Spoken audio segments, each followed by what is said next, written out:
Miss Bagman, where were you originally born? I was born in Philadelphia. And you stayed close by most of your life as far Yes, as... and like all Philadelphians, I grew up just outside of it. Most Philadelphians do. And then you went to school in Philadelphia. Well, I went to school in occupational therapy in Philadelphia. Mm-hmm.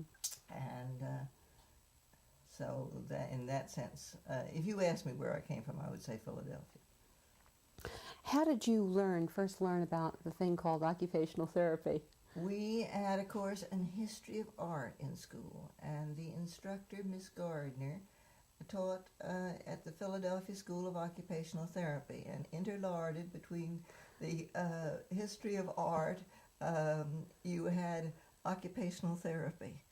And at that time I thought it was a horrible thing because you had to work on Friday afternoons and couldn't go to the Philadelphia Orchestra. How did you finally overcome that and decide you liked it pretty much? Why, my father had a stroke, and I realized that after his death that there was absolutely no possibility of getting anyone. We had one person come in to try to teach speech, but I knew more about speech than she did, to put it frankly. And it was just the realization that there was so much that could be done, and he was in bed for 2 years, handicapped, and that started me into occupational therapy. And once you got into therapy and then graduated, what was your first job? At Bellevue Hospital, New York. And I had the great pleasure of going past the morgue every single day on the way home. How exciting. How exciting. It was, if you like detective stories. And what area of OT were you working in? I started working with children at Bellevue, and I worked for 9 months with the children on the children's ward. And of course this was entirely different from the work of today because you had no antibiotics and you had the children in for months at a time.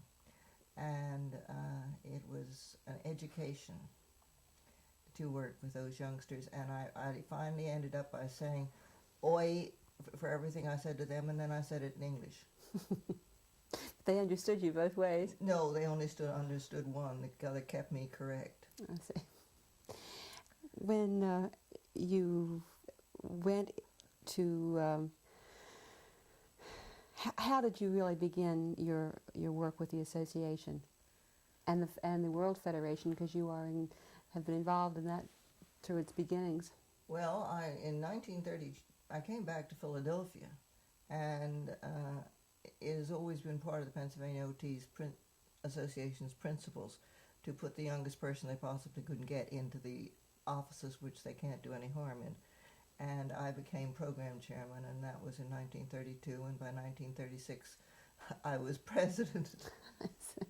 And the House of Delegates, that leads into the House of Delegates. And in 1936, they at the meeting in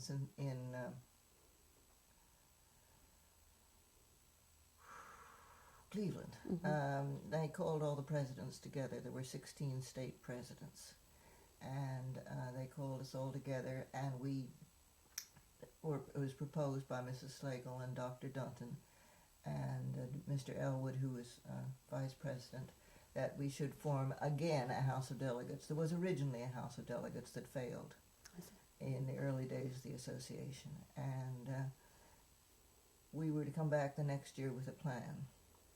And each association asked the other what they were doing halfway through the year, and everybody's surprised we came back with a complete new constitution and a plan. And that was the formation of the House of Delegates. The first meeting was 38. We had 16 member states, and of that 16, one was west of the Mississippi, and that was Hawaii. And this was really your first involvement on the national level? That was my I had been chairman of a nominating committee prior to that, and the war came in at that time, so you never lost the job. Whatever job you had by 38 or 39, you kept, because they couldn't call the association together to get anyone out. You couldn't be voted out because there was no voting by mail. Oh, it wasn't there. No. Everyone had to come to the... You had to come to the meeting. We were forbidden by the United States government to hold a meeting. So therefore, the meetings were not held for how many years then? From when we went into the war in 1942 until the next one was 46. Yes, 42. It may have been 43. I have to check. Washington was 41, I think. Yes. Now, the first House of Delegates met, as you said. There had been an original one, and this was again another one. There had been a progression of delegate assemblies and now a representative assembly. Yes. What has been the change in these assemblies? Well, the House of Delegates was merely an advisory body. It was a method of training people to come up and take jobs which were more responsible on their own initiative. It was a training ground. It also was a method of getting a grassroots opinion. But we had no rights, powers, or any thing but whatever your voice expressing your opinion counts for. And Mrs. Slagle, of course, went out of office in 1937, and we had a change of directors in the office, national office, and a complete change of constitution, so that gradually we have the development of stronger and stronger participation, and of course a larger and larger association. Our budget in 1937 was $7,000, and we thought we were going to pay for an executive director. We did. But that was the total amount of our funds. That's amazing. And in 1947, the bookkeeper left because she couldn't see where the money was coming from to get her salary. And actually the volunteer segment did not expect to be paid for their involvement in any of the work that was done by the association. No, in fact, we contributed a great deal, not only our fare and back and forth and our hotel bills and so forth, but we usually somehow got the secretarial work done that was involved in our job. And postage was always, I might say that we may have snitched a little from our hospitals. Mm-hmm. They began to pay your way in some cases. Why is an association important to membership? And particularly practitioners? Because if you work in your own little community and never can talk to anyone outside of it, you're working in a vacuum. For instance, my specialty was industrial accidents, and there wasn't a single person in Philadelphia treating industrial accidents. To talk to anyone about industrial accidents and the problems, I had to go to Boston or Chicago, or possibly New York, but New York had very little in that field. Their industry is completely different. But we had the heavy industry. We had all the firemen and the policemen. I could do almost anything anywhere and not get arrested because I knew so many of them. But your whole chance of communicating, for instance, working in cerebral palsy, we had a cerebral palsy clinic. The nearest person that we could talk with was Dr. Phelps and the group down at CRI, which of course is now grown up into one of the Kennedy centers. And so that you had, for instance, we met in 1937, we had a round robin on cerebral palsy. And unfortunately, that document was lost. We've never known what happened. It was a very valuable document. I think it would have given a great deal of the history. So the value of an association as such, or to the profession, is the fact that it gives you a gathering place. Well, I would say that's the value to the individual. Mm-hmm. One must ferret out some of these things. Yes, you have to go to the association and to the profession. Then I think it's combined action. And you combined much of this action to the World Federation. Yes, that didn't come till after World War II. And it was greatly inspired by Belle Grieve, who was the Secretary General of the Rehabilitation International, which was in those days the Society for the Rehabilitation of the International Society for Rehabilitation of the Disabled. And in 1947, she felt very strongly on this. Dr. Rusk and Dr. Kessler and she were running around the world, dashing here, dashing there, and telling everybody these are the standards of occupational therapy, and nobody had ever formulated international standards. So that they encouraged us to have this meeting, and Miss Gree gave a special luncheon and invited all the consuls in Detroit. The meeting was held in Detroit, and we had as many foreigners that were there to get up and speak, and that was the beginning of it. And then there was a meeting like that in England, which Miss West represented us at, and then at the meeting in Sweden, Countess Bernadotte had all the occupational therapists out at her house, and that was when the formal recommendation was made to form an association. And then in the AOTA established a committee, of which I was chairman, an international committee to help write a constitution. And we had a very strong-minded man on the committee who immediately sat down and wrote a constitution, which was of great assistance, and we worked on it, and we presented it to at the meeting. Martha Jackson Lilly was on it, the committee, and Wilman West and Marjorie Fish and myself. And then Ms.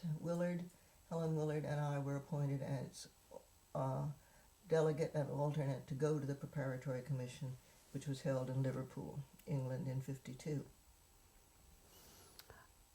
Before you were saying that when you began your schooling, or you heard about occupational therapy, it was through art and through anthropological art, I would think. But how and where did the formation of the profession as we know it today take place? Was it in this country? Yes, very definitely, and Canada. Remember that Canada had a very strong occupational therapy association, and remember that their school was accredited by the AMA. There was only one school in Canada at that time, and it was the school at the University of Toronto, and the AMA accredited their medical school and also accredited their OT school. You see, with the accreditation of schools began in 1936 and became final in 1938. And so that the Canadians and American training was absolutely the same, because we had the same standards, and there were no restrictions until I would say after the war, when they had a shift in their training and began what was known as the potato course, training PTs and OTs combined. Mm-hmm. And then we had a shift, and that did not work satisfactorily, and they have gone back to the divided course.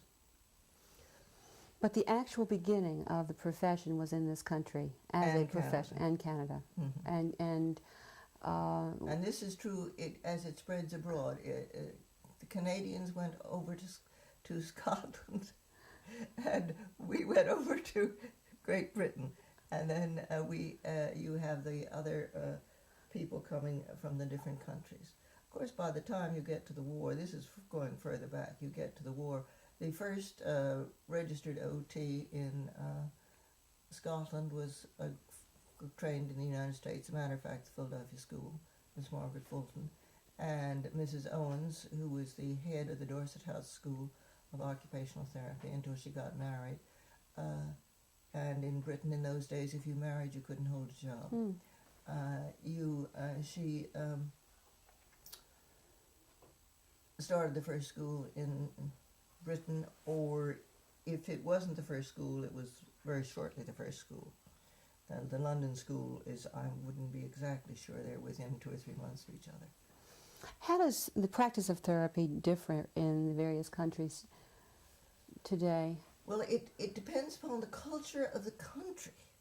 And for instance, if you go to Sweden and give a patient weaving to do, and give him an adapted loom, he will be enraged with you, because weaving is a natural part of their inheritance. And they're just born weavers, and they're not going to take special adaptations to get motion in a wrist or flexion of a thigh or something of this sort. They revolt against it. Your occupational therapist in your Scandinavian countries must be a skilled craftsman, because everybody in the country is, and you've got to be better than your patient. This shifts in different countries.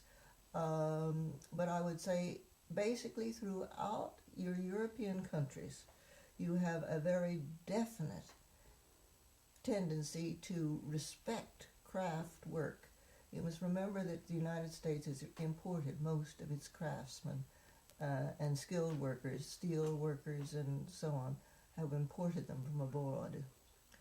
And as one of our difficulties now is that we don't have a chance to import them, and so that we are lacking the skilled labor. This then would differ depending upon the culture of the country. It depends entirely. And if you go to Israel, for instance, we were in Israel, and they had a group that came from Yemen, and the patients wouldn't do any. They followed the Arabic concept of never using a human figure, and they also would only work sitting on the floor. But they were good Israelis. You have India, where they had to take all American type crafts because you had your caste system, and you would get into trouble if you tried to, for instance, so you couldn't use ceramics because only certain people use ceramics, and they are a caste, so that they had to take things such as hook rugs or things of that sort, something that was completely different from their culture to use, which is entirely different. In this country, though, we don't have that problem. It seems to, but we do have the problem of adapting certain things and using adaptive equipment and looking at therapy from the non-craft point of view. How do you feel about that? If well, for instance, I would quite frankly denounce AOTA for putting in ads that are not occupational therapy. The ads which say you can spread your fingers out like this and exercise your fingers with an elastic band. In Pennsylvania, you could have been put in jail for infringing on physical therapy, because the physical therapists were licensed in 1922 on, and we would have been doing physical therapy. You continually see this type of thing in the United States. There is no occupation in the therapy. They are simply stealing from physical therapy. In my opinion, that's maybe a little strong, and I know there are many who disagree with me, but I've stated it clearly in the sections of Willard and Spackman which I wrote. And to me, and this has been fought in the board, if you go back in the minutes, that they should not accept ads that do not give an activity that is constructive. And stretching an elastic band is not constructive unless you shoot notes in class. Okay. Now, the other, specifically though, if you do not use a craft in the treatment of your treatment plan, what kind of activity would you specifically use? Can you give us an example? Well, how about playing floor checkers?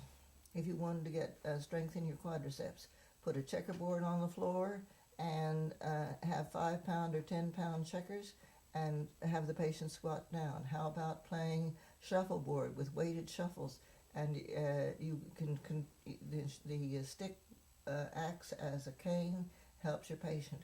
There's nothing better than a good old pinball machine for standing tolerance. We have had ladders for ladder climbing, and with ladder climbing, I'm sorry to say, we just have to practice for the firemen. Now, of course, they have cherry pickers, but they still have to know how to go up. The Philadelphia Electric, for instance, put up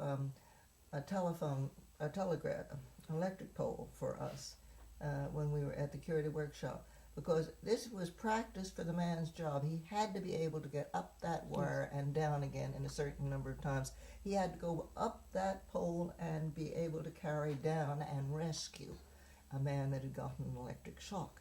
And they could not go back until they had practiced that. And now that is practice for your job.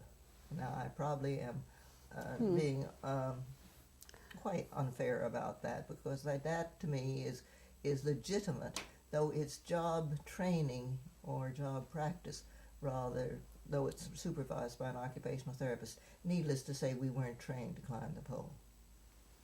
Fine. We will. I think we'll come back in just a minute, John, and talk about the other kinds of occupations. Okay, that was fun.